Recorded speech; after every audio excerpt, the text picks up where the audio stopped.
안녕하세요. 이번 시간에는 10강 용액의 농도와 묽은 용액의 성질에 대해 묽은 용액의 총괄성에 대해서 배워보도록 하겠습니다.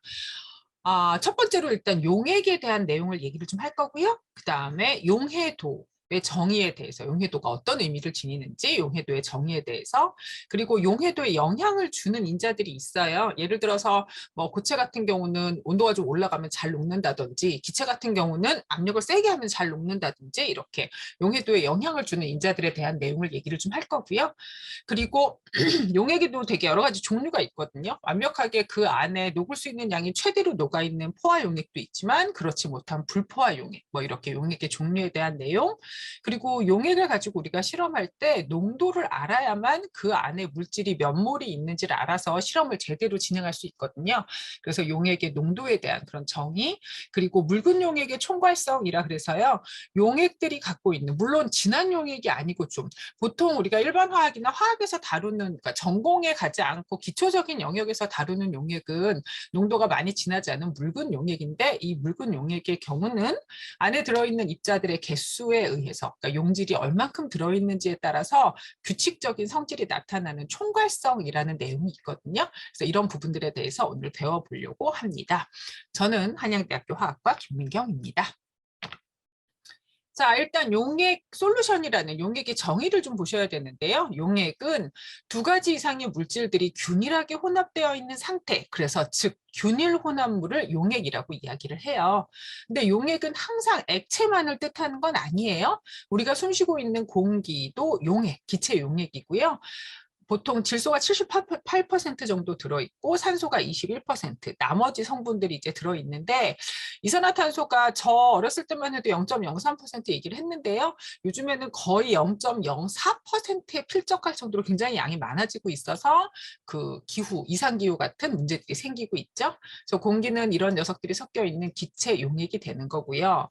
용액에 이제 좀 작은 물질, 그러니까 물에 설탕을 녹이는 경우는 물이 용매, 설탕이 용질이라고 너무나 극명하게 나타나지만, 이렇게 공기 같은 기체 용액의 경우는 누가 용질이고 누가 용매일까요? 라고 이야기를 하면 양이 제일 많은 성분이 용매, 양이 적은 성분을 용질, 이렇게 생각하시면 될 것 같아요. 자, 그래서 상태에 따른 용액의 종류를 보면요. 보통 우리가 흔히 제일 잘 알고 있는 케이스는 이 케이스예요. 액체인 물에 고체인 소금이 녹아 있어서 용액 상태가 액체인 경우, 이 케이스를 제일 잘 알지만, 실제로는 이렇게 다양한 용매와 용질의 그 상태에 따라서 굉장히 다양한 종류의 용액이 존재하거든요. 좀 전에 봤던 기체와 기체, 그래서 용액도 기체가 되는 건 공기, 액체에 기체가 녹아 있어서 전체 액체 용액이 되는 게 우리 요즘에 좀 많이 유행해서 마시는 탄산수 같은 경우요. 물이 용매, 이산화탄소가 용질, 이렇게 되겠죠. 액체가 녹아서 이 액체 용액이 된 거는 왜 소독약으로 쓰이는 3% 과산화수소, 물이 용매, 과산화수소가 3% 들어있으니까 걔가 용질이 될 거고요. 그 다음에 이렇게 이빨, 그 썩은데 충전하는 데로 쓰이는 아말감이라고 되어 있는 합금은 용매, 고체도, 그러니까 용매도 고체고 용질도, 용액 자체도 고체이지만 용질이 액체예요. 그러니까 이게 뭐냐면 고체, 은 안에 수은은 금속 중에 유일하게 상온에서 액체로 존재하는 애라 그랬죠. 그래서 그걸 집어넣었는데 전체 용액은 고체 상태가 되는 거. 그리고 보통 일반적으로 우리가 알고 있는 합금이라고 이야기하는 금속 혼합물들은 거의 다 고체인 용액이 되겠죠. 자, 식초는 일반적으로 아세트산이 5% 들어있는 수용액이래요. 그럼 식초에서 용질, 아세트산이 5% 들어있다, 얘가 용질이고 용매는 수용액이라 그랬으니까 물이 용매가 되겠죠. 이게 스피리터스라는 보드카인데요. 이 스피리터스라는 보드카는 알코올 농도가 96%예요. 물이 4% 있어요. 그래서 얘는 흡연하면서 마시는 게 금지돼 있어요. 왜냐하면 알코올이 96%면 그 주변에 불씨만 있어도 바로 불 붙거든요. 그래서 이 경우에는 용질이 물이 되는 거고요. 용매가 알코올이, 얘가 96%나 있으니까 이렇게 된다는 거 알고 계시면 돼요. 자, 용액의 일반적인 성질은, 용액은 좀 전에도 봤지만 균일 혼합물이거든요. 그래서 애들이 균일하지 못하게 섞여 있으면 용액이라고 부를 수가 없어요. 그래서 용액의 일반적인 성질은 두 가지 이상의 성분이 비율은 뭐 지 마음대로 조정할 수 있지만 균일하게만 섞여 있으면 되고요. 용해된 용질은 크기상으로 분자 사이즈거나 이온 사이즈, 즉 크기가 1나노미터. 이거는 10의 마이너스 9승미터죠. 이거보다는 작은 상태. 여야만 이제 용액이라고 부를 수가 있고요. 나머지 이렇게 이거보다 좀 더 큰 상태면 걔네들이 위에 이렇게 분산되어 있는 분산계라고 보지 용액이라는 말은 잘 안 쓰거든요. 색이 있을 수도 없을 수도 있지만 일단 투명해야 돼요. 왜냐하면 입자가 너무 작기 때문에 그 입자로 인해서 불투명한 상태가 생기진 않아요. 용질은 계속 녹아있는 상태고 이게 순수한 균일 혼합물인 용액이 되기 위해선 침전되거나 분리되면 안 되죠. 분별 중류나 기화 같은 물리적인 방법으로 용매와 용질을 분리할 수 있다. 이런 특징을 가지고 있어요. 일반적인 성질이에요. 용해도라는 내용이 있는데요. 이 용해도라는 내용은 사실 화학에서 저 용해도의 정의가 거의 뭐 10가지 이상 되거든요. 그러니까 상황에 따라서 굉장히 다양한 정의가 그리고 또 물질의 상태에 따라서도 다양한 정의가 존재될 수 있는데 일단 우리가 지금 용해도 중에서 가장 간단한 그러니까 예를 들어 고등학교 정도의 화학에서 보는 용해도는요. 물 100ml 이거는 이제 제가 예시로 든 건데 물 100ml에 녹아있는 그 용질의 질량이 되기도 하고요. 고등학교 책에 보니까 100g의 물에 녹아있는 용질의 그람 수 이런 식으로 표현해 놓기도 했더라고요. 네, 이렇게 용해도는 그래서 정해진 온도에 용매에 최대로 녹을 수 있는 용질의 양 이걸 용해도라고 얘기하는데 우리 책에서는 그러니까 대학교 들어왔을 때 일반 화학에서 배우실 때는요. 용해도 중에 몰 용해도를 제일 많이 배우실 거예요. 이 몰 용해도란 용액 1리터 중에 들어있는 용질이 몇 몰이나 녹아있느냐, 용질의 몰수. 이거를 몰 용해도라는 개념으로 많이 사용하실 거다. 그렇게 알고 계시면 될 것 같아요. 여기 물하고 기름 서로 안 섞이잖아요. 이건 용매와 용질이 섞이지 않는 경우니까 불용성이라서 이런 경우는 용해도를 측정하는 것도 사실은 그닥 의미가 없고요. 이런 경우는 용액이라고 부르지도 못하죠. 하지만 가용성이라는 단어를 기억하세요. 용매와 용질이 충분히 섞여서 서로 간에 골고루 균일하게 섞일 수 있는, 즉 용액이 될 수 있는 경우 가용성이라는 단어를 사용합니다. 물질의 종류에 따른 용해 과정을 보면요. 이 용해 과정이요. 보세요. 제가 만약에 여기 컵에다가 이게 동그라미가 지금 물이에요. 물이 있고요. 여기에 네모가 설탕이에요. 물에다가 지금 설탕, 각설탕을 이렇게 넣었다고 생각합시다. 그러면 이 상황에서 이제 어떤 일이 벌어져야 되냐면요. 물도 지들끼리 잡아당기는 센 힘이 있잖아요. 이렇게. 네, 물은 그리고 또 특별히 수소결합한다 그랬죠. 그 다음에 누구도 힘이 있냐면 여기서 보는 설탕도 지들끼리 잡아당기는 힘이 이렇게 있어요. 네.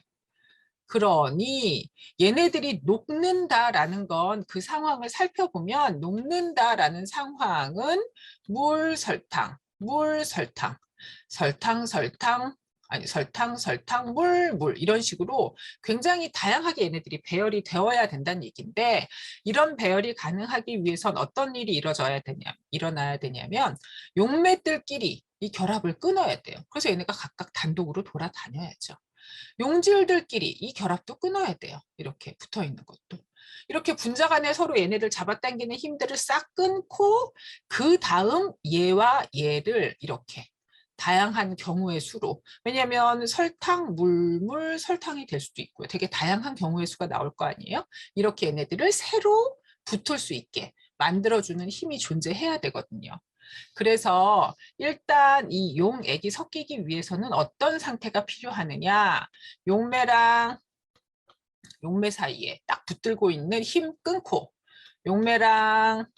용질과 용질 사이에 서로 붙들고 있는 힘 끊고 그리고 나서 용매하고 용질 사이에 새로 붙들어서 서로 이렇게 붙어 있으려고 하는 이런 과정이 필요해요. 그래서 여기 끊을 때는 에너지가 흡수, 이때도 끊어야 되니까 에너지가 흡수, 새로 결합하면서 얘네들이 붙어지면서 안정해지니까 에너지가 방출되는 그래서 그런 과정을 통해서 용질과 용매들이 서로 섞이는 용해 과정이 일어나는데 이때 끊고 새로 생기잖아요.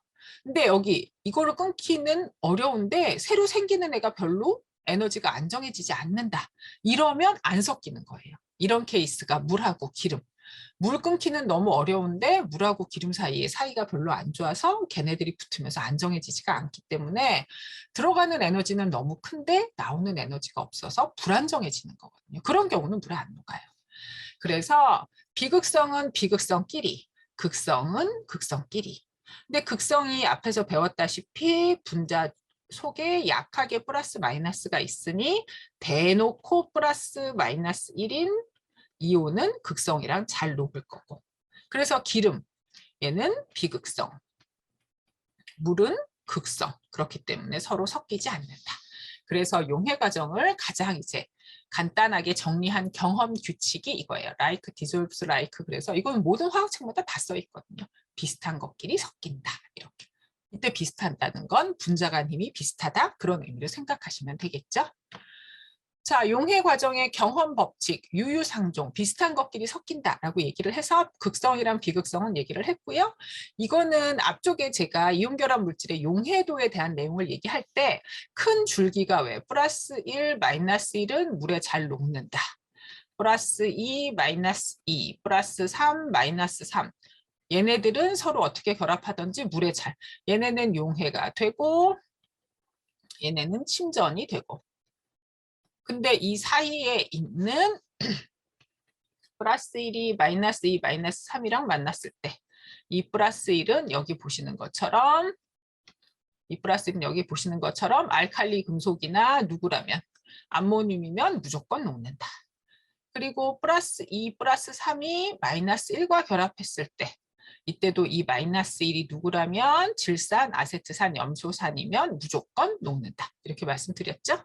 마이너스 1 중에 염화이온, 브로민화 이온, 아이오딘화 이온은 은, 수은, Hg2, E+, 납, E+, 얘네들하고는 침전이 된다. 황산은 사실 녹는 애가 반이고 안 녹는 애가 반이라고 보셔도 돼요. 그래서 얘는 2 마이너스니까 2 플러스들 만나면 거의 대부분 안 녹는데 이렇게 플러스 1은 웬만하면 녹지만 은 같은 경우는 녹지 않는다. 이게 이제 앞에서 우리 이온결합 물질의 그 용해도 규칙 배웠던 걸 한번 복습한 거예요. 용해도에 영향을 주는 인자들은 여러 가지가 있겠지만 일단 온도 먼저 보려고요. 온도랑 용해도의 관계를 고체 물질, 용질이 고체일 때를 좀 볼 건데요. 글루코스는 포도당이잖아요. 그러니까 웬만한 고체 물질은 온도가 올라가면 잘 녹는데 얘처럼 온도가 올라갔는데 황산 셀레늄처럼 안 녹는 애가 있어요. 그죠? 네, 온도가 올라가면. 그래서 고체는 대부분의 고체는 온도가 올라갈수록 더 많이 녹지만 이렇게 지수처럼 녹는 경우도 있고 그러니까 선형, 직선형도 아니고 얘처럼 이렇게 더 안 녹는 애도 있고 얘처럼 온도에 크게 상관없이 거의 이렇게 일정하게 녹는 애도 있고 그래서 고체 같은 경우는 정말 온도에 따라서 녹는 정도가 케이스 바이 케이스라서 그래서 얘는 어떤 하나의 규칙으로 묶어내기가 쉽지 않거든요. 하지만 기체 같은 경우는 너무나 극명하게 나타나죠.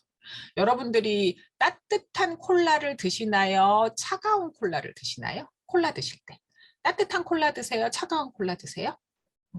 콜라를 따뜻하게 먹는 경우는 없죠. 왜냐하면 그 안에 들어있는 이산화탄소는 온도가 낮을수록 많이 녹지만 온도 높을수록 녹는 양이 굉장히 적어지잖아요.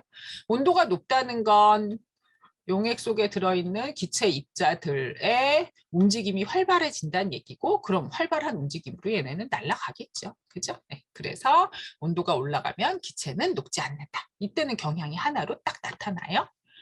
근데 기체는 이제 고체랑 액체 같은 경우는 압력을 뭐 세게 준다 해도 부피가 줄어든다든지 이런 일이 별로 없으니까 용해도 차이가 없는데 기체는 우리 앞에 기체에 대한 내용을 배울 때 기체는 압력을 세게 하면 용해도가 막 압력을 세게 하면 부피가 팍팍 준다 이런 거 배우셨잖아요. 그래서 기체는 압력이 증가하면 보세요. 평형이라는 건 이때 날아가는 개수랑 들어오는 개수가 똑같은 일정한 상태였어요. 근데 여기에서 내가 압력을 세게 해가지고 여기 공간을 좁혔어요. 넓은 공간에 애들이 10개가 있었으니까 그냥 이렇게 대충 부딪히고 살았는데 이제 좁은 공간에 갑자기 10개가 옹기종기 모이게 된 거죠. 그러니까 얘네가 더 좁은 공간에서 움직이다 보니까 부딪히는 충돌 횟수가 늘어나는 거예요. 이렇게. 그러다 보니 더 많은 양의 기체가 들어가서 여기에서 이제 이 좁은 공간에는 10개가 다 있을 수는 없으니까 8개만 존재하고 나머지는 녹아 들어간다. 그래서 바글바글하지 않게 만들겠다. 이게 이제 평형이 이동하는 과정이거든요. 그래서 기체는 압력이 증가하면 이런 형태로 물에 더 많이 녹아 들어갈 수 있기 때문에 용해도도 증가한다는 걸 아실 수 있어요.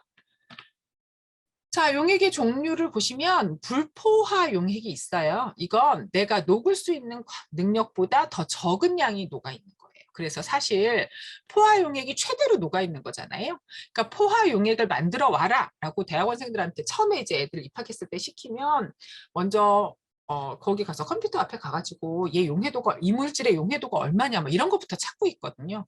근데 그건 사실 반은 맞고 반은 틀리죠. 왜냐면 이 용해도라는 게 온도에 따라 바뀐다 그랬으니까 내가 그 행동을 여름에 시킬 때랑 겨울에 시킬 때는 분명히 용해도가 달라지거든요. 근데 여러분들이 컴퓨터에서 찾을 수 있는 건 거의 대부분 25도에서의 용해도를 찾을 수 있단 말이죠. 네. 그래서 한겨울에 시켰는데 25도에서 용해도만큼 녹이면 당연히 안 녹아요. 그래서 잘 못 만들었나? 그리고 애들이 되게 괴로워한단 말이에요. 그거 아니고요. 포화 용액은 그냥 넣으면서 계속 젖었을 때 밑에 이렇게 알갱이가 일정하게 남아있으면 위에 있는 용액만 뜨면 이게 포화 용액이에요. 녹을 수 있을 만큼 최대로 녹아 있는 상태가 되는 거죠. 그래서 불포화 용액은 지금 이런 케이스. 좀 넣었을 때 이렇게 투명해요. 그러니까 더 넣고 했을 때 이제 나중에 이 가루가 생기기 전까지는 아직도 계속 녹을 수 있는 상태다. 그래서 불포화 용액이 되는 거고요. 포화 용액은 여기 보시는 것처럼 최대 양의 용질이 녹아 있어서 더 이상 녹지 않는 밑에 찌끄러기가 보여요. 위에 물만 뜨면 포화 용액이라 그랬죠. 이 찌끄러기는 지금 계속 녹아 들어가고 다시 석출되고 속도가 똑같아서 일정한 양이 녹아 있는 이런 상태가 돼요. 이 과포화 용액은 뭐냐라고 물어보신다면 이 포화 용액인 상태를 가열한 거예요. 얘가 만약에 온도가 높아지면 많이 녹는, 일반적으로 고체는 그렇다 그랬으니까 그래서 얘를 가열해서 억지로 다 녹인 다음에요. 그 다음이 중요해요.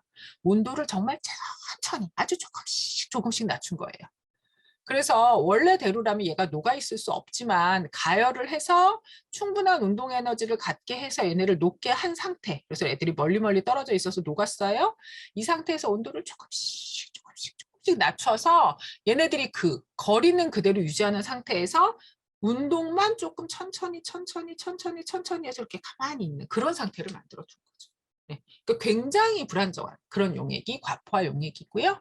그래서 이런 과포화 용액에는 여기 보시면 이 안에 들어있는 입자랑 똑같은 조그만한 응결핵 하나만 넣어도 입자 알갱이 하나만 넣어도 여기 불안정하게 어거지로 녹아있던 이 녀석들이 나도 진짜 지금 녹아있기 너무 힘들어 그래서 가서 붙는 거예요. 그래서 결정이 점점 생성돼서 이런 형태가 되는 건데 이게 이제 미세먼지랑 어떤 관계가 있냐면 물론 지금 이 수업을 듣는 여러분들은 굉장히 젊으시니까 몸에 뭐 콜레스테롤이 피 속에 많지는 않겠지만 저처럼 나이 많은 사람들은 몸에 피 속에 콜레스테롤의 양이 많거든요. 콜레스테롤은 기름이잖아요. 기름하고 물은 아까 안 섞인다고 배웠죠.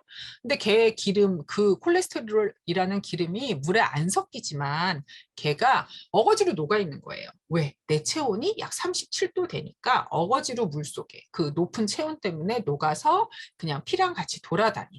그러니까 녹기 싫은 녀석, 두 개가 서로 섞이지 않는 녀석인데 어거지로 녹아서 이제 피 속에 해서 돌아다니고 있는데 거기에 PM10 미세먼지의 사이즈를 얘기하죠. 얘보다 더 작은 초미세먼지는 PM2.5 이렇게 얘기하잖아요. 이렇게 작은 애들이 들어오면 걔네가 응결핵의 역할을 해주는 거죠. 그래서 가뜩이나 녹아있기 싫었던 그 콜레스테롤에 응결핵이 들어온 거나 마찬가지니까 콜레스테롤들이 붙어서 덩어리가 커지고 그게 이제 뇌 혈관을 막으면 뇌졸중이 오는 거고 심장혈관 막으면 심장마비가 오는 거고 그래서 미세먼지가 유해하다라고 이야기를 할 수 있죠. 과포화 용액의 얘는 흔히 우리가 과포화 용액은 되게 불안정하니까 안 쓸 것 같은데요 라고 생각할 수 있지만 아니에요. 과포화 용액도 사용 많이 해요. 꿀이요. 벌들이 여러 종류의 당분하고 물을 갖고 오는데 이게 벌이 되게 특이한 게 계속 붕붕붕붕붕 날아다니잖아요. 그래서 꿀을 갖다 놓고 이 물이 전체 무게의 20%보다 적어지도록 끊임없이 부채질을 해가지고요. 물을 날린 거예요. 네. 그래가지고 이 안에 당분의 양이 80% 이상이 되도록. 그러니까 꿀은 냉장고에 넣거나 아니면 차가운 데 두면 이렇게 하얗게 굳는 게 보이거든요. 그래서 꿀은 안 상해요. 상하고 싶어도 농도가 너무 진해서 거기서 살아남을 수 있는 세포가 없어요. 그 다음에 이런 핫팩은 많이 보셨죠? 얘 이렇게 핫팩이 되면서 냄비에다가 넣고 끓이면 말랑말랑해졌다가 그 다음에 여기 안에 있는 금속 원반 가지고 똑딱 하는 그게 과포화 용액에 충격을 가하는 거거든요. 그러면 충격이 가해지면서 거기서부터 과포화된 이 물질들이 싹 굳으면서 걔네들이 굳으면서 그러니까 액체에서 고체로 상태가 변하면서 그 열만큼을 바깥으로 내놓는 그런 특징이 있는 거죠. 이렇게 과포화 용액도 우리가 흔히 많이 사용하고 있어요. 자, 그럼 과포화 용액 다음에는 뭐가 있는지 한번 볼까요? 자, 화학 반응을 위해서 우리가 그럼 용액을 도대체 왜 만드냐는 거예요. 왜 용액을 만들고 용액의 농도가 중요하다 이런 식으로 왜 배우고 있냐는 거죠. 그렇게 하는 이유는요. 화학 반응을 위해서 용액을 만드는 이유는 화학 반응이 일어날 수 있도록 반응물 간의 거리를 좁히기 위해서요. 그러니까 물질들 간의 충돌을 잘 일어나게 반응물 간의 거리를 좁히기 위해서 그래요. 여기서 이제 보시면 아시겠지만 KCl 고체고요. AgNO3도 고체예요. 근데 얘네 두 개가 고체인데 이 고체 상태로 있을 때는 고체 두 개가 소금하고 설탕 섞는 거라고 생각하시면 돼요. 소금하고 설탕을 이렇게 섞어봤자 그 안에 있는 성분들끼리 부딪히면서 뭔가 충분한 반응을 할 수 있는 그런 상태가 아닌 거거든요. 그런데 얘네를 물에 녹여버리면 고체 상태가 아닌 물에 녹여버리면 플러스 마이너스인 이온으로 물속에서 하나하나 쪼개지면서 이 이온들끼리 충돌에 의해서 새로운 형태의 결합이 일어날 수 있다 이런 의미로 생각하시면 되죠. 그래서 우리가 화학 반응을 할 때, 그러니까 화학 실험 생각해 보시면 영화를 보거나 소설을 보거나 드라마 이런 데를 보면 화학 실험은 항상 실험실에서 뭔가 이렇게 액체를 가지고 붓고 따르고 이런 일을 하고 있잖아요. 그게 화학 반응이 일어날 수 있도록 실제 그 입자들이 충돌할 수 있도록 반응물 간의 거리를 좁히기 위해서 용액을 만든다는 거 기억하시면 좋을 것 같아요. 자, 용액의 농도 단위는요, 사실 되게 여러 가지가 있는데, 화학에서 제일 많이 쓰는 건 몰농도예요, 일단. 얘가 제일 중요해요. 용액의 부피, 1리터에 용질이 몇 몰 들어있느냐. 이게 몰농도인데, 아까 얘기한 몰 용해도, 우리가 일반화학 가면 주로 몰 용해도 사용하실 거라 그랬죠? 이 몰 용해도랑 몰 농도는 단위가 같아요. 네, 똑같은 단위를 써요. 얘네는 퍼센트라고 사용하는 애들이 세 가지가 있거든요. 백분율이. 그래서 퍼센트인데 weight per weight. 이건 질량 백분율이에요. 여러분들이 초중고를 거쳐서 제일 많이 배우신 퍼센트가 이거예요. 그래서 용액의 그램분의 용질의 그램 곱하기 100 이렇게. 그 중학교 때인가? 보면 왜 그런 수학 문제 되게 많잖아요. 소금물 섞는 거. 6%짜리 8%짜리 섞었는데 어쩌고 저쩌고 나오는 거. 네. 그러니까 그게 다 질량 백분율이고요. 부피 백분율은 그 레드와인 같은데 그러니까 이렇게 돼 있어요. 뭐 12.5% 볼륨 퍼 볼륨. 이러면 와인 한 병이 750ml이면 그중에 에탄올도 750 곱하기 100분의 12.5ml만큼 들어있다. 이런 얘기고요. 질량하고 부피 배분율은 웨이트 퍼 볼륨이잖아요. 용액 밀리리터 분의 용질의 그람수. 이게 3% 과산화수소가 이거예요.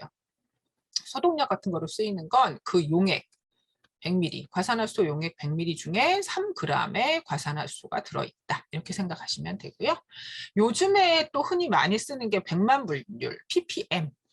용액분의 용질. 그러니까 원래 1ppm은 실제 용액의 질량이 10의 6승 용질의 질량이 1g인 거예요. 그래서 1ppm은 실제 10의 마이너스 6승이나 마찬가지인데 이렇게 아주 적은 양으로도 문제가 되는 그런 물질들이 나타났기 때문에 곱하기 10의 6승을 해서 이 값을 1로 잡기로 뻥 튀긴 단위가 100만 분율이고요. 10억 분율은 10의 9승을 가지고 뻥 튀긴 단위라고 생각하시면 되죠. 자, 몰농도가 제일 중요하다 그랬어요. 용액의 부피. 용액을 만들었을 때 아까 아예 물에다가 그 소금을 타서 완전히 섞은 그 용액 자체가 1리터 있을 때 그 안에 소금이 몇 몰 있느냐 이런 걸 보는 게 몰 농도고요. 근데 몰 농도는 이제 문제가 좀 있긴 있어요. 왜냐하면 용액의 부피를 기본으로 하는 거라서 온도를 이제 변화시키거나 뭐 가열하거나 이런 실험을 할 때는 용액의 부피가 당연히 변할 거 아니에요. 그래서 용액의 부피가 변하다 보니까 이 몰농도, 내가 만든 건 만약에 25도에서 만들었는데 반응을 뭐 100도에서 반응을 시킨다. 그럼 그 부피가 달라지니까 그로 인해서 오차가 생길 수 있거든요. 이렇게 온도 변화가 일어나는 이런 실험을 할 때는 그런 정확성을 위해서 몰랄 농도라는 걸 쓰는데 얘는 기호는 스몰 m으로 표현하고요. 얘는 용액이 아니고 용매. 그러니까 물에다 뭘 넣는다면 용매 1kg의 용질이 몇 몰 들어있느냐 하는 게 몰랄 농도인데 이거는 그러니까 온도 변하는 반응에 있어서 그런 측정의 정확성을 위해서 사용을 하긴 하지만 세상 귀찮아요. 실험할 때마다 플라스크, 빈 플라스크 무게 재고 거기다가 용액 무게 재고 용매가 얼마 있으니까 용질이 몇 몰 있겠구나 이런 식으로 일일이 다 질량을 재가지고 뭔가를 해야 되거든요. 근데 이 몰농도가 편한 이유는 이렇게 플라스크에 뭐 여기 1리터 소금, 아니야 설탕 이 몰을 넣고 여기다 물 넣어서 이렇게 1리터 용액을 만들었어요. 그럼 이 용액을 내가 500ml를 꺼낸다. 그럼 그 안에 무조건 설탕이 1몰 있는 거거든요. 그래서 실험을 할 때 뭐 300ml 넣고 500ml 넣고 이렇게 부피 단위로 그냥 편하게 실험할 수 있게 만들어주는 게 몰농도라서 화학에서는 몰농도를 제일 많이 사용해요. 자, 350g에 12.3% weight per weight이라 그랬어요. 그러니까 질량 100분의 1이겠죠? 이걸 만들기 위해서 필요한 Na2CO3, 탄산 나트륨, 탄산 소듐의 질량을 구해라. 그러면 12.3%인데 오, 전체 용액이 350이네요. 그죠? 그러면 용질 질량은 질량 퍼센트는 용액분의 용질 곱하기 100인데 나보고 용질 질량을 물어봤으니 100분의 12.3 곱하기 350을 하면 되겠죠. 그래서 100분의 12.3 곱하기 350 해서 실제로 필요한 건 43.1g이다. 이렇게 찾으시면 되고요. 질량하고 부피는 아까 과산화수소에서도 말씀드렸지만 얘가 식염수라든지 어떤 소독약이라든지 이렇게 보건 의료 계통에 주로 많이 사용을 해요. 그래서 10g의 과산화수소를 포함하는데 3% weight per volume인 용액 전체의 부피를. 그러니까 밑에가 용액의 부피인데 밀리리터예요. 위에가 10g이에요. 그죠? 그래서 얘 곱하기 100을 했는데 이게 3이 된다는 얘기겠죠. 그래서 이렇게 계산을 하면 330 이만큼이 나온다라는 걸 생각하시면 되고요. 자, 그리고 몰농도는 아까 말씀드렸다시피 실험의 편리성 때문에 화학에서 가장 널리 사용하는 거고요. 예를 들어 1몰농도 염화 칼슘, 칼슘 대신에 염화 칼륨, 칼륨 대신에 요즘에 포타슘이라고 부른다 그랬죠. 1몰농도 염화 포타슘 용액 1리터를 만들려면 1몰에 그죠? KCl을 충분한 양, 보통 한 뭐 반 정도 되는 양에 녹여요, 얘네를. 그래서 완벽하게 섞어서 녹인 다음에 물을 부어서 여기에 1리터 농도를 맞추는 거죠, 정확하게. 이때 질문, 이때 들어간 물의 양은 1리터보다 많다, 적다, 같다. 이때 들어간 물은 1리터보다 많을까요, 적을까요, 같을까요? 이때 들어간 물의 양은 모른다.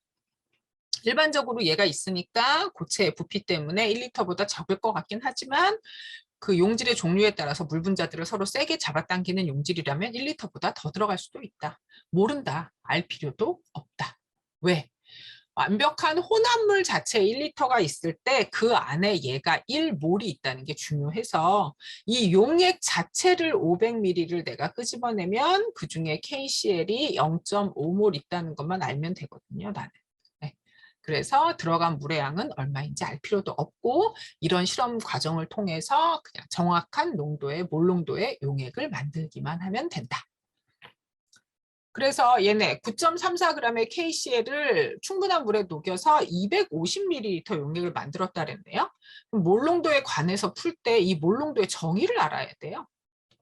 몰농도의 정의는 용액의 부피인데 이게 단위가 리터여야 되거든요, 반드시. 그럼 위에가 용질의 몰수요. 이렇게. 여기서 용액의 부피는 0.25리터네요. 250ml니까. 얘는 9.34g인데 이게 몇 몰인지를 알려면 몰 질량 74.55g per 몰로 나누면 되겠죠. 이렇게 계산을 했더니 250, 아까 0.25리터 중에 0.125몰이 있으니까 얘는 0.5몰 농도다. 이런 식으로 구하실 수 있다는 거. 네. 자, 몰 농도를 이용한 용액의 화학양분, 여기는 이제 뭐가 중요하냐면요. 반응물의 부피를 내가 알잖아요. 그러니까 HCl 수용액을 얼마를 줬어요? 200ml를 줬어요. 근데 물 농도가 아니고 몰 농도. 얘 몰 농도가 0.3몰이래요. 그럼 부피하고 몰 농도를 곱하면, 왜냐면 몰 농도가 부피분의 몰수거든요. 그래서 몰수는 몰 농도와 부피를 곱하면 돼요.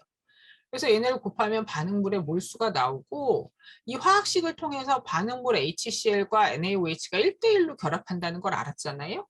그럼 필요한 NaOH의 뭐요? 몰수도 나오겠죠? 걔가 얼마인지 질량도 구할 수 있다. 이렇게 볼 수 있다는 얘기죠. 얘 같은 경우는 일단 0.3몰 HCl 수용액이 200ml 있다 그랬어요. 그러면 여기서 나오는 몰수, 0.5몰이 100ml 있다 그랬죠? 여기서 나오는 몰수. 여기서의 몰수는 HCl이 0.06몰이고요. NaOH는 0.05몰이에요. 근데 얘네가 1대1로 반응한다 그랬으니까 많은 게 아니고 적은 양에 따라가겠죠? 그래서 이게 0.05몰이 나온다. 이런 식으로 찾아내시면 된다는 얘기죠. 잠깐만, 0.3 몰농도 200ml잖아요. 근데 이게 왜 0.6이야? 이거 오타 났나 봐요. 네, 0.3에 이게 0.2리터거든요. 200ml면 0.2리터라서 얘가 0.6이 아니고 0.06이고요. 네. 얘도 0.5가 100ml 있으면 0.05고요. 그래서 나오는 건 0.05몰이 나온다. 이렇게 알고 계시면 돼요. 자, 묽은 용액의 총괄성이라는 건 뭐냐면, 총괄성이란 단어가 입자가 포도당이 들어있느냐, 요소가 들어있느냐, 뭐 설탕이 들어있느냐, 이거에 상관없이, 입자가 뭐가 들어있느냐 하는 입자의 화학적 구성과 상관없이 용액 안에 입자의 개수가 몇 개냐에 따라서 좌우되는 용액만의 고유 성질을 의미해요. 그래서 용매에 비해서 용액이 되면 증기압이 낮아져요. 아까 증기압이 뭐라 그랬냐면 표면에 있는 애들이 날아가서, 그래서 여기 수증기가 되고, 날아가는 개수랑 들어오는 개수가 같았을 때 이 수증기들이 벽을 퉁퉁 치는 압력, 이걸 증기압이라고 얘기했거든요. 근데 이게 물만 표면에 있는 게 아니고 설탕이 있어. 물, 설탕, 물, 설탕, 물, 설탕, 설탕. 표면에 이렇게 설탕이 있으면 물이 날아가는데 방해를 받거든요. 그러니까 여기에도 용지, 그 수증기가 조금 개수가 적을 거고, 그러니까 이 수증기가 벽을 치는 힘인 증기압력도 낮아질 수밖에 없다는 얘기죠. 이렇게 증기압력이 낮아지면 이 증기압력이 1기압이 될 때가 끓는 점이라 그랬잖아요. 근데 똑같은 온도 뭐 30도에서 얘가 물이고 이게 설탕물이면 설탕물에 있는 물 분자들이 잘 못 날아가니까 얘네 증기압, 30도에서 증기압을 보면 물이 더 높고 설탕물이 낮아요. 그러니까 이 압력이 낮은 상태인데 이 압력이 1기압이 될 때까지 노력해야 되니까 온도를 더 많이 올려야 된다는 얘기죠.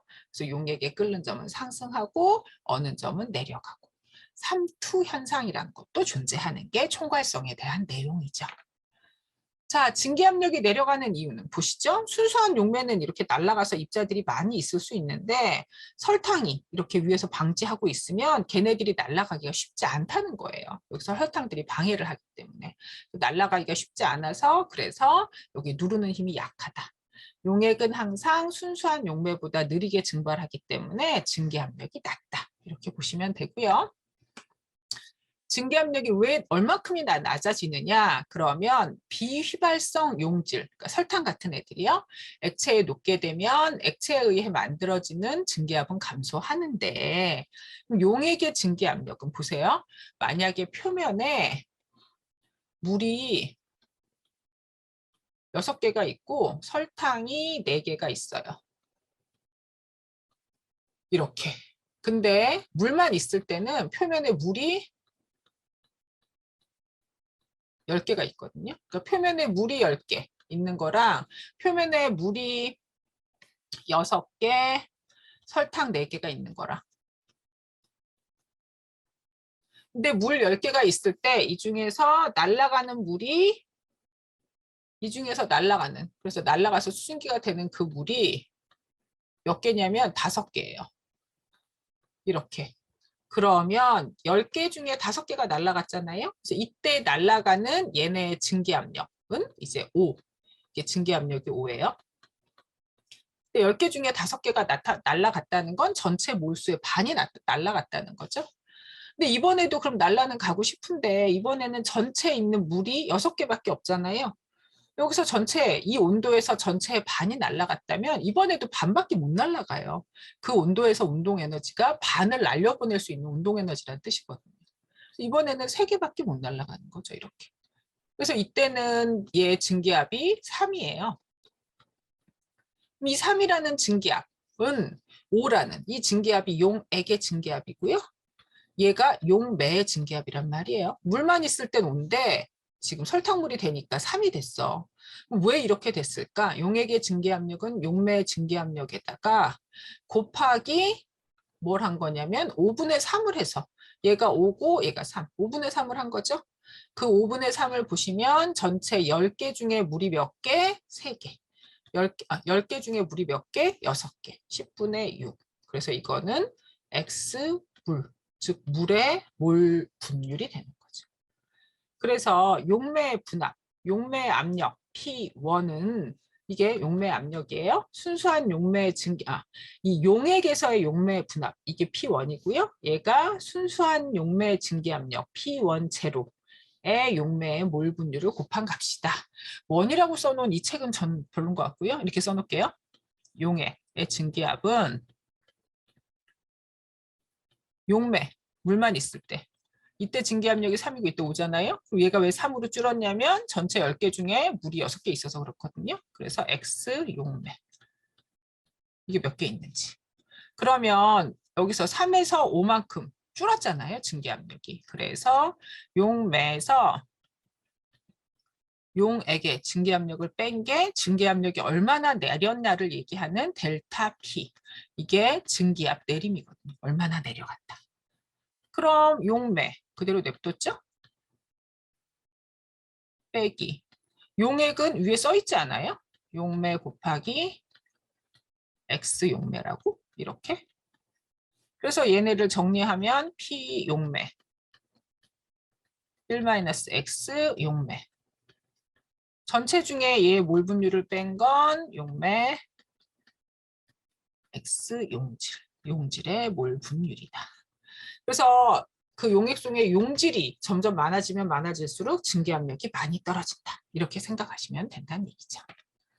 그럼 이 내용이 용질의 몰 분율이 많아진다는 건 다른 말로 농도가 진해진다는 얘기잖아요. 그러니까 농도가 진해질 때 증기압력이 많이 떨어져요.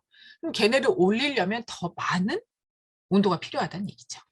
그래서 용매보다 이렇게 이 그래프가 용매보다 용액이 되면 이 초록색 그래프를 밑으로 내려오니까 증기압력이 떨어지니까 이걸만큼 올려서 일기압이 되게 하려면 높은 온도가 필요하고 어는 것도 더 낮은 온도가 필요하다. 이렇게 보시면 되죠. 자, 그래서 농도가 진하면 진할수록 증기압력이 떨어지니까. 그래서 끓는 점이 얼마나 올라요? 그러면 얘는 끓는 점 오름 상수라 그래서 그 용매가 물이냐, 뭐 벤젠이냐, 아세트산이냐, 식용유냐에 따라 결정되는 용매의 특징이고요. 얘가 몰랄 농도. 용질의 농도를 몰랄 농도로. 왜? 몰랄 농도는 용매 질량분의 용질의 몰수라서 온도에 따라 변하지 않으니까. 끓는 점이 올라가고 어느 점이 내려가는 건 지금 온도가 변하는 거니까. 그래서 어느 점 내림 상수 곱하기 몰랄 농도로 계산을 하면 얘가 얼마큼 온도가 올라갔는지 떨어지는지를 계산할 수 있어요. 자, 그래서 물 같은 경우는 100도가 표준 끓는 점인데 그러니까 순수한 물만 있으면 100도가 돼서 끓는데 이게 0.52도만큼의 끓는 점 오름 상수다. 그래서 만약에 설탕 1몰랄 농도 용액이다. 그렇다면 끓는 점이 얼마나 올라가느냐? 0.52 곱하기 1. 그래서 0.52도만큼 올라가기 때문에 순수한 설탕물, 설탕 1몰 농도가 들어간 설탕물이라면 1몰랄 농도가 들어간 설탕물이라면 끓는 점은 100.52도씨로 올라간다 이거죠. 똑같은 맥락으로 어는 점은 그만큼 떨어질 거고요. 하지만 문제가 누가 문제냐면요. 설탕은 안 쪼개지거든요. 설탕은 이온화가 안 돼요. 안 되기 때문에 설탕 1몰랄 농도 용액, 그러니까 설탕물 1몰랄 농도짜리의 설탕물이라면 그 안에 들어있는 설탕 입자는 1몰이거든요. 근데 문제는 뭐냐면 소금은 이온화가 되잖아요. 그래서 소금물인데 농도가 1몰랄 농도라 그러면 NaCl이 1몰이 들어있다는 얘기인데 얘는 물에 녹으면 Na 플러스랑 Cl 마이너스로 쪼개질 수 있잖아요. 그래서 얘는 1몰랄 농도이지만 사실은 하나가 두 개로 쪼개지니까 2를 곱해서 2몰랄 농도인 것처럼 행동을 한다. 입자의 개수가 더 많은 것처럼. 그래서 이때 곱하기 2 이렇게 해주는 그 숫자를 반트호프 인자라고 부른다. 그래서 이온결합 물질이면 저런 식으로 반트호프 인자라는 게 있어서 얼만큼 쪼개지는지, 그래서 총 이온의 개수를 구할 필요가 있다. 삼투 현상은 반투막을 통해서 묽은 용액, 여기 보시면 이 반투막, 반투막을 통해서 여기가 물이고 여기가 용액이면 물이 이동하는 거예요. 이렇게. 그래서 이쪽에 높아졌잖아요. 근데 여기서 더 이상은 안 올라가요. 왜 안 올라가냐면 여기에 이만큼의 높이가 얘를 계속 누르고 있기 때문에. 그러니까 삼투압이 일어나는 현상은 여기는 물밖에 없어요. 그래서 물 하나, 둘, 셋, 넷, 5개가 이쪽으로 가. 이렇게. 근데 오른쪽에는 누가 있냐면 설탕물이니까 설탕, 물, 설탕, 물 이렇게. 그래서 5개 중에 2개가 설탕이거든요. 그러니까 얘는 이번에 여기서 3개밖에 못 오는 거죠. 그래서 전체적으로 뭐가 되냐면 5개가 갔는데 3개가 오니까 이쪽으로 2개가 이동하는 것처럼 보여서 이쪽에 수면이 높아지는데 나중에는 이 높은 높이가 얘를 밑으로 눌러서 이쪽에서도 뒤에서 누르는 힘이 작용하니까 5개가 오게 되거든요. 그래서 더 이상은 이제 그 이동이 보이지 않는 그런 순간이 오는 거죠. 그래서 삼투압은 반투막을 가로지르는 이 물의 흐름, 이 흐름을 멈추게 하는데 필요한 압력. 이게 삼투압이란 얘기고 그 삼투압은 과학자들이 측정을 했더니 언제나 몰농도에 비례하더라. 이렇게 보시면 돼요. 그래서 삼투압은 파이는 몰농도, 기체상수 그리고 절대온도의 곱으로 나타낼 수 있다. 동일한 농도의 2개의 용액은 삼투압 동일이니까 서로 등장성, 등장액이라고 부른다. 일단 전해질 같은 경우는 아까 소금 가지고 얘기했었죠? CaCO2도 마찬가지로 1개가 녹으면 3개가 되잖아요. 이렇게 해리 이후에 용액에 존재하는 실제 입자 수. 그래서 처음에 화학식 다니는 CaCl2 하나인 줄 알았는데 곱하기 3을 해주는 그런 숫자를 반트호프 인자 I라고 이야기한다. 그래서 끓는 점 오름이나 어는 점 내림이나 삼투압이나 얘네가 다 이온결합 물질이라면 반트호프 인자를 반드시 곱해야 된다라고 생각하시면 돼요. 이런 전해질 용액의 어는 점 내림을 이용하는 건 눈 왔을 때 염화칼슘 뿌리는 거예요. 네, 염화칼슘 뿌리면 열을 방출하는 발열 반응을 나타내고 1몰이 이렇게 3개로 쪼개지잖아요. 그래서 용액의 농도가 진해지는 거니까 그만큼 어는 점이 더 많이 떨어져서 영하 20도 이럴 때 이제 걔가 얼음이 생기고 그전엔 얼음이 안 생기는 거거든요. 그래서 이렇게 효과적으로 방지할 수 있다. 삼투압을 가지고 이제 우리가 뭘 할 수 있냐면 반트호프 인자 측정해 볼 수 있어요. 파이는 MRT라고 얘기했는데 여기서 아이오딘과 포타슘이니까 K 플러스 I 마이너스니까 곱하기 반트호프 인자 I. 얘는 0.465 ATM, 얘는 0.01 몰농도, 그죠? 얘는 0.082 ATM, 리터, 몰, K. 이 몰농도는 단위가 뭔데? 몰 퍼 리터. 그리고 나서 얘는 온도가 지금 298K. 그러니 이 값들을 가지고 다 계산을 하면 보세요. 여기에서 이쪽에 왼쪽 오른쪽에 ATM 없어지겠죠? 리턴은 밑에 있고 위에 있으니까 없어지겠죠? 몰은 위에 있고 밑에 있으니까 없어지고 K도 없어지고. 그래서 반토프 인자는 단위가 없이 숫자로만 떨어질 수 있다. 그래서 아이오딘이나 포타슘은 하나를 녹이면 2개가 되는 건 아니고 실제 계산해 봤더니 약 1.9개 정도로 이온화가 되더라. 이렇게 보실 수 있어요. 혈액을 적혈구 같은 경우는 이렇게 세포로 되어 있는데 등장액 이렇게 적혈구는 속 안에 이렇게 쏙 비어 있잖아요. 등장액은 세포의 용질과 농도가 똑같은 거 0.9% 식염수에 넣으면 이런 형태지만 바깥이 너무 농도가 진해요. 그러면 이거 물을 쏙 빼앗겨서 이렇게 쭈그러들고요. 바깥이 묽어요. 그럼 물들이 들어와서 얘가 좀 더 들어오면 터지는 용혈 현상이 일어나는 거죠. 삼투 현상도 마찬가지로 물의 이동에 따라서 나타난다는 거. 이것도 묽은 용액의 총괄성이라고 보시면 된다는 거. 그래서 여기는 끓는 점 오름, 어는 점 내림, 삼투압 이런 애들을 가지고 계산하는 문제가 많이 나오니까 정의를 정확하게 알고 계시는 게 중요해요. 네. 오늘 수업은 여기까지요. 고생 많으셨어요.